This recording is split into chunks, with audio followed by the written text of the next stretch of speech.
The best computer shop in Tucson. Broadcasting live, here's Aaron Moss. Good afternoon, everybody. Welcome to the Computer Doctor Show, your headquarters for up-to-date scam awareness, science, and cutting-edge technology talk. This is episode 120.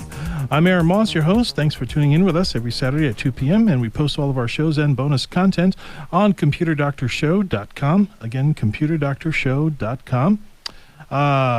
We'd love to hear from you, so give us a call during the show with your computer, internet, cybersecurity comments and questions on our open studio line, 520-790-2040.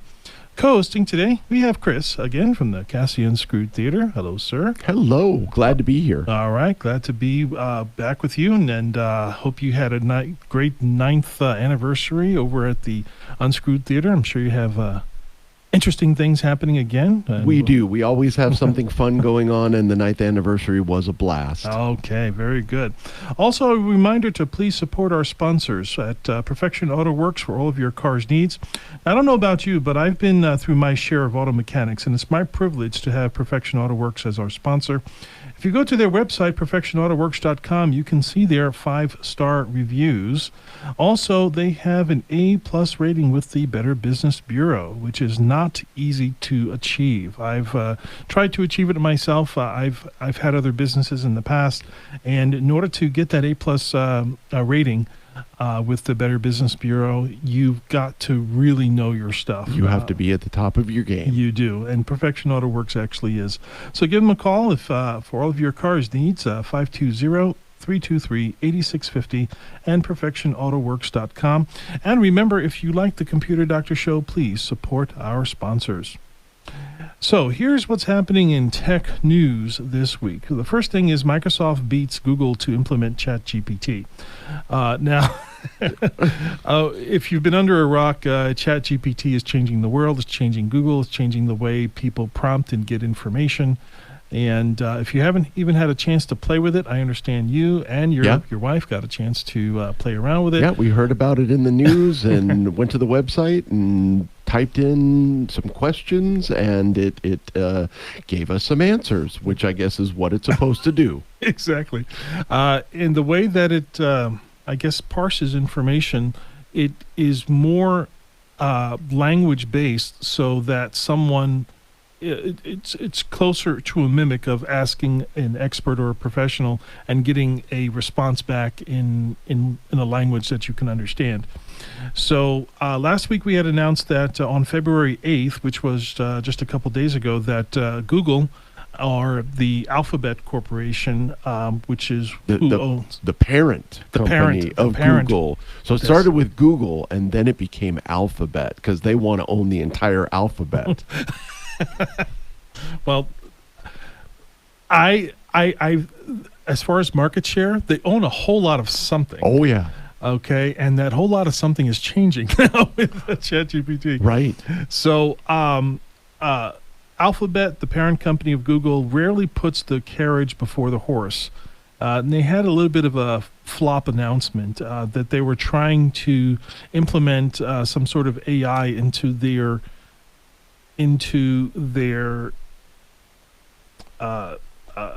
search into their search engine of Google, basically. So, but they didn't really have the MO. They didn't have the processes. It was not ready for release. And here they are announcing stuff before it's actually ready. Oh. So it was a little bit of a floppy announcement. There's a lot of rumors in the technology community that they don't really have it right just yet. But so could you say that it's mostly sizzle and no steak? Yes, I would say there's a lot of smoke but no fire. Okay. There. Okay. So apparently Microsoft has a more concise plan, and they've actually started to put things into action. And Google is very nervous. This is going to be a very tough year for Google coming up. Oh. And they believe that their market share is in jeopardy. Okay. So that's one of the big things. And it'll be interesting to see what Google will be doing in the next couple of weeks. So we'll make sure that we keep you informed of that. Yes, stay tuned. Stay tuned to what Google is going to be doing. The saga continues. So, that's Google. Yes. Now, let's switch over to Microsoft. All right, What Microsoft. to expect from the new Bing AI? I- Now, what is Bing? Good question. Yeah, I've been trying to figure that out for years. Bing is the Microsoft Google, basically. It is It's the search engine. it's the search it used to engine. be Internet Explorer, right? Okay, well, Kind of. But don't confuse Bing with Edge. Oh, Edge. That's right. Okay, Edge is the browser. Yes. Okay, Bing is the search engine. Okay. Okay, just like Chrome has the Chrome Is has the Chrome Platform. the browser, Mhm. and then Google as The search engine. search engine that goes Okay, with it. Okay, got it. so on the Microsoft side, there is Edge, which is the browser, and then you have Bing as the search ability for that. So. What Microsoft is doing is they're trying to collaborate with ChatGPT. ChatGPT has an API, which basically just means that there's a set of rules that it's able to utilize their service into their own service. And basically, Microsoft is going to be implementing it in such a way that when you type something into Bing, you'll get the Bing search results, but you'll also get a little box that starts typing. Okay, out a ChatGPT or an AI response. Okay, so you have options. Right. So let's say that you're going online to shop for a chair. Okay, you type in office chair or kitchen chair. Right. Okay, you'll get the search results that you would normally get with that search engine, and then you're going to get a box off to the side that explains what kitchen chairs are, what they're used for, what the best types are, the best materials, or whatever Okay. the AI develops or whatever they generate from how you've queried or how you've parsed your search. Okay. Okay. All right. And So it's more detail. it's just giving you more and more information, Uh-huh. but in more of a useful way, because so many different companies have figured out how to make searches in their favor. For example, let's go back to Google. If I type in kitchen chair, okay, the very top search result is not going to be necessarily what I'm looking for. The top 3 or 4 results are probably going to be advertisements for Right. kitchen chairs. I remember. I know that well. And those are not those are not search results that are what's called organic. Those are results that companies have paid for to be at the top. Right. So it's kind of there's kind of like this motion towards advertising. You know, they're trying to influence what it is that you click on versus what you're actually looking for. Correct. They've So- been doing that for years. Right. They haven't figured out how to. Well, some people. There are people working on it with ChatGPT. There's always people trying to monetize. This is a huge monetizing opportunity, and people are. I'm sure that there's going to be ways that they're going to be monetizing it. But the idea of Bing AI, the idea is that they are going to have search results. Obviously, that it's going to have advertisements. Then you're going to have organic search results, and then you're going to have a ChatGPT type box writing out a response based on your query. And if it's not a question, there's a way for it. If it's not a question, then it won't do it. But if you mark it with like a question mark or something, then that kind of like activates the parsing of the chat Okay. GPT. So that's something to look for. All right. Okay. If you ever use Bing. Yes. So that Bing is already on the road toward that, and there are some people that it's in their alpha testing stage. Uh-huh. It's not in the beta testing stage yet. Okay. But actually, it kind of is in the beta testing already. But the idea is that they've already started doing something with it, while Google still has not. They're implementing it, Exactly. and Google is still figuring it out. They have correct. Exactly. They don't have anything down in hard writing or in stone just yet. Okay. So, all right. Also, whistleblowers are shouting disinformation with chatbots. So, disinformation. There is something called disinformation campaigns, where you take something that sounds true and you change it to make it something that sounds true but actually isn't, and then you put it into a campaign and you find some way of putting that disinformation out there so that people will believe something that's actually false. Mm-hmm. So these entities, they're actually starting to do this with AI. They have been doing it for months now, but this tool is going to be the most powerful tool for spreading misinformation that has ever been on the internet. And researchers predict that generative technology, that means ChatGPT and any type of machine learning or any type of artificial intelligence that's any type of language model where they're giving you responses, it's going to make it cheaper and quicker for people to create disinformation and produce an even larger number of conspiracy theories and spreaders of disinformation. Well, that makes sense. I mean, that's what AI is supposed to do, is to make things quicker. So we already have a comment there that we already have that CNN and MSNBC already do that. Yeah. Okay, no comment there. Yep. Yeah. Wow. It's going to grow exponentially. Which is an interesting thought. And it's one of the reasons why you always need to be checking your sources. Okay, if you hear something, you need to kind of backtrack where that came from. If someone told you, you need to ask them, where did you hear that from? Yeah. And if they can't tell you where they heard it, I just heard it from this person. Exactly. If you know that person, go back to them and ask them, where did you get it, and where'd you get it, and where'd you get it? Okay. Ultimately, you're going to come across some person who will believe anything, some gullible person somewhere in that line of communication that just read something online and thought that it was true, and then they passed it off as truth. Yes. Okay. Yeah, absolutely. Check your sources. That's a great idea. And one of the things that I try to do, because I'm in the journalistic space, I'm in the media space, I don't spread false things on this show or in any of my communication. Everything that I say that comes through on this show is verified information. Okay, so you can everything that we talk, unless I specifically say this is a rumor or this is what someone had said, I'm just quoting somebody else. Those are like the only times where it gets a little murky.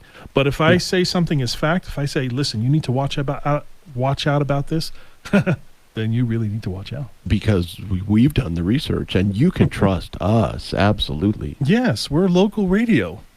You can absolutely trust us. Unimpeachable. Okay.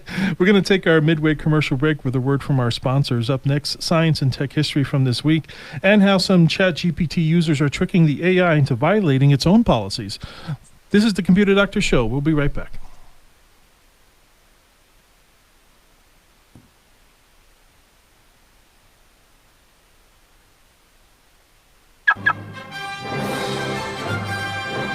This just in, Perfection Auto Works drops the labor rates to combat inflation. Hey, it's a bird! It's a plane! No, it's Inflation Reduction Man. I was shaving this morning and saw a flash in the mirror. Just got the call back from Perfection Auto Works that my AC is fixed and ready, and my bill was incredibly discounted. Thanks, Inflation Reduction Man. I was looking up in the sky and saw this flash. When I picked up my car for repairs at Perfection Auto Works, my bill was way less than was estimated. Thanks, Inflation Reduction Man. When you need to combat inflation on your car or truck, let Perfection Auto Works be your inflation-busting headquarters with our new 15% off on all repairs. Let Perfection be your Inflation Reduction Man. Call today, 323-8650 and perfectionautoworks.com. Computer Doctor of Tucson is the best choice in desktop support in Tucson. They fix error messages, power and boot problems, install of software and hardware, and much more. You can come to them, or they can come to you, or even have a remote support session so they can fix your issues over the phone quickly. Give them a call at 261-5508, 261-5508. Visit them on the web at computerdoctortucson.com. Computer Doctor of Tucson, because technology is great when it works.